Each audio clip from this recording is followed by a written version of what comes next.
والجيران بقى شموا الريحة، بقوا يقولوا لها، تقول لهم ده فسيخ منتن أمي جايباه. تاني يوم قالوا لها دي، قالت لهم لحم بايظة في التلاجة.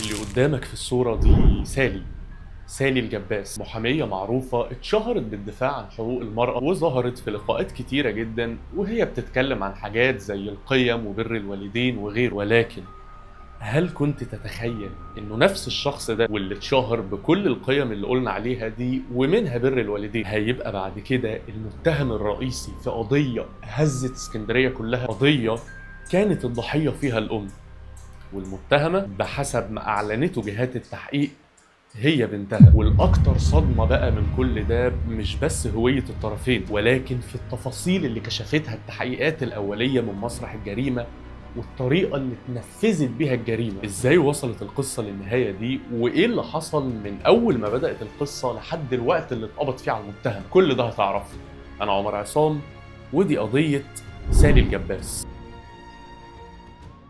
يوم 20/7/2026، يعني تقريبا كده من 4 ايام، في اسكندريه وتحديدا في سيدي بشر، واللي مع العلم دي المنطقه اللي انا ساكن فيها، وشفت الحدث ده لما حصل. المهم انه في اليوم ده تحديدا جه بلاغ للشرطه من الاهالي اللي موجودين في المنطقه دي انه في ريحه وحشه جدا في العماره اللي هم فيها، وتحديدا الريحه جايه من الشقه رقم 43، وانه الريحه بقى لها اكتر من 3 ايام مش عاوزه تروح. وبالفعل الشرطه هنا استجابوا للبلاغ ده ووصلوا الشقه، بداوا يخبطوا على الباب اكتر من مره بس ما فيش حد بيفتح، فهنا اضطروا ان هم يكسروا الباب، وبمجرد ما كسروه هبت عليهم ريحه من جوه لا تطاق. فدخل رجال الشرطه للبيت، وعلى فكره هم ما كانوش محتاجين يدوروا كتير، هم لسه بيقولوا بسم الله الرحمن الرحيم شافوا احشاء بشريه موجوده في الصاله ودم كتير جدا. دخلوا على اوضه النوم، ولما بداوا يدوروا كده ويدعبسوا في كل حته شافوا موجود على جنب شنطه سودا كبيره، ففتحوها، وبمجرد ما فتحوها شافوا جزء علوي كامل لجثه، الجزء اللي فوق كله موجود في الشنطه. وفي نفس الوقت اللي الضابط فتح فيه الشنطه وشاف فيه الجزء ده، عسكري بقى من الاوضه الثانيه، اوضه ثانيه خالص في الشقه،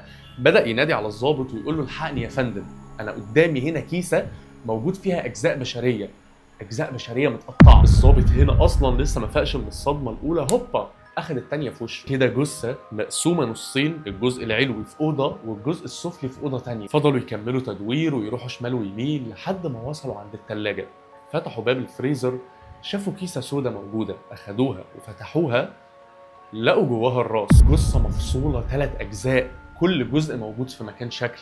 واصبر شويه معايا، احنا هنا ما بنتكلمش عن مسلسل ديكستر ولا مسلسل خيال علمي، الكلام ده حصل بجد في اسكندريه. راس الجثه كانت متشوهه تماما لدرجه انه يصعب جدا التعرف عليها، ما كانوش قادرين يتعرفوا عليه. فبدا رجال المعمل الجنائي ان هم يسحبوا عينات بقى من الاشلاء اللي موجوده في كل حته دي علشان يقدروا يعرفوا هي الجثه دي بتاعت مين.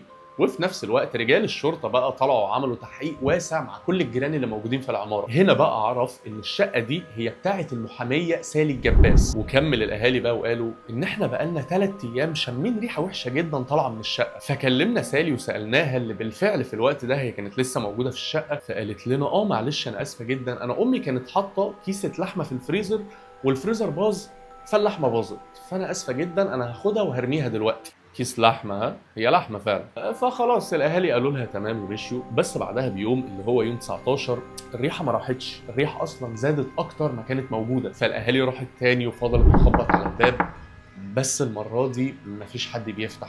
فضلوا يخبطوا يخبطوا يخبطوا، مفيش حد بيفتح، لحد ما رحنا لليوم اللي بعده اللي هو يوم 20، وهو ده اليوم اللي الاهالي بلغت فيه. فهنا المتهم الاول في القضيه او الاتهام الاولي راح لمين؟ لصاحبة الشقة اللي هي المحامية سالي الجباس.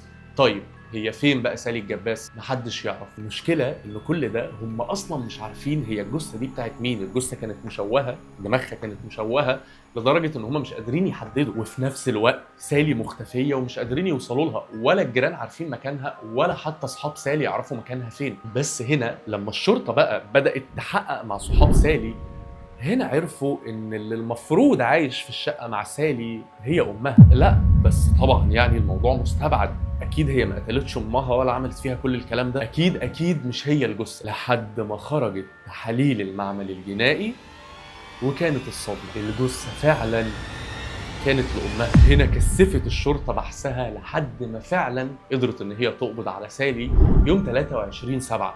كانت مستخبيه في القاهره تحديدا في الشيخ زايد، وهنا على طول بداوا التحقيق معاها. في الاول طبعا سالي انكرت وعملت نفسها ان هي مصدومه وانه ايه ده، هو انا امي ميته.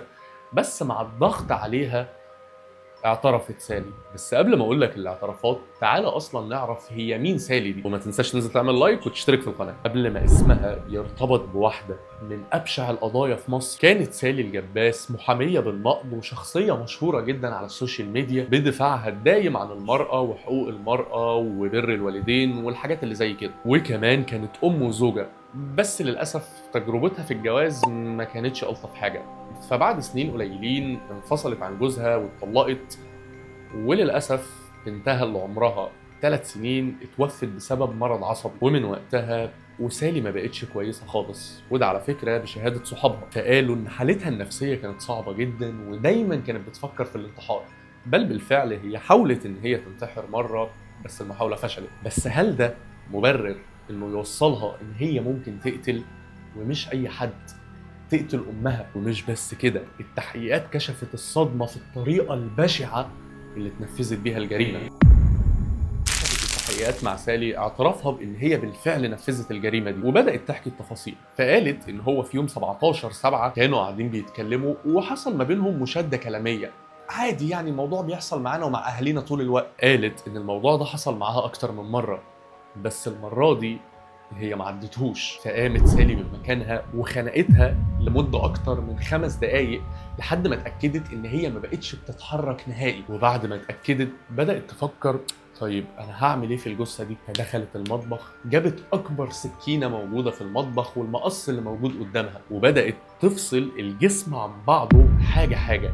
وبدات بالراس، فصلت الراس، قطعتها واتاكدت ان هي خلاص اتفصلت، ولفتها بورق وحطتها في كيس بلاستيك اسود وشالتها في الفريزر. وبعدها رجعت علشان تشوف هتعمل ايه مع باقي الجثه. بدات تمسح الدم اللي نطور في كل مكان، وبعدها اخذت المقص بدات تقطع اجزاء معينه من الجسم لحد ما وصلت ان هي تقدر تفصل الجسم كله. قدرت تفصل الجزء العلوي عن الجزء السفلي.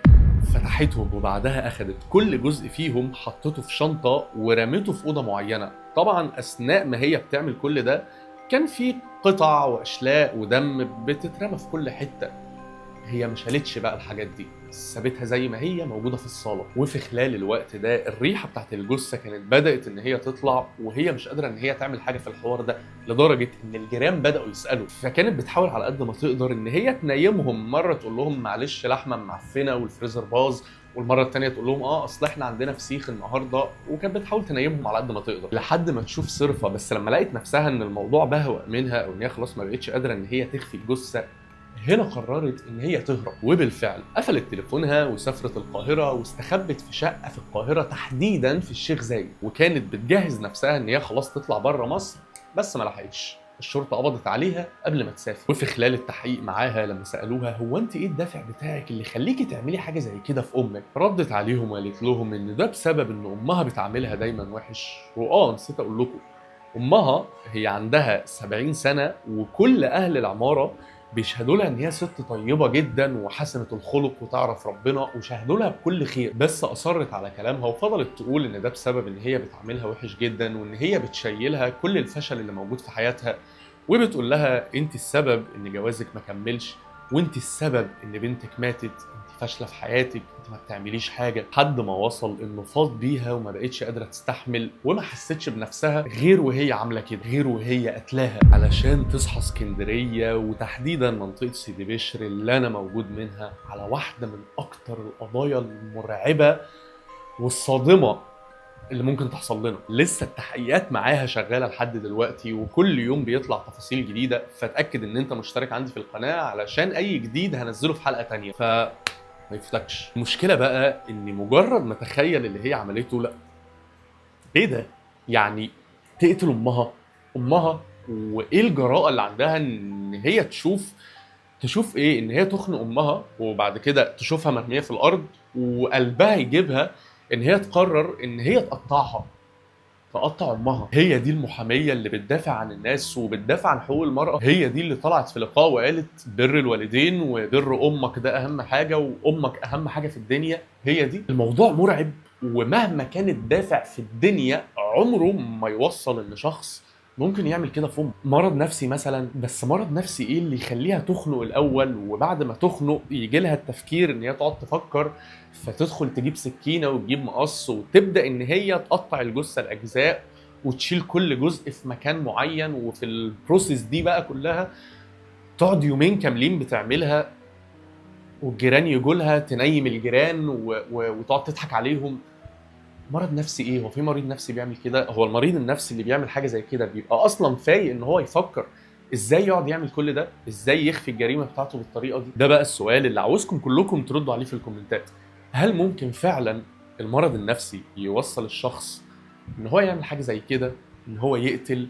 ومش اي حد، امه. الموضوع اصلا صعب ان انسان يأذي انسان تاني في العموم، يعني اي انسان غريب صعب ان انت تأذيه، ما بالك انك بتعمل كده في امك؟ يعني بصراحه ربنا يرحمنا برحمته. ما تنساش تدعمني بلايك وتشترك في القناه، وفي الاخر نقول سبحانك الله وبحمدك، سبحان الله العظيم، اللهم صل وسلم وبارك على سيدنا محمد وعلى اله وصحبه اجمعين، استغفرك واتوب اليك. سلام.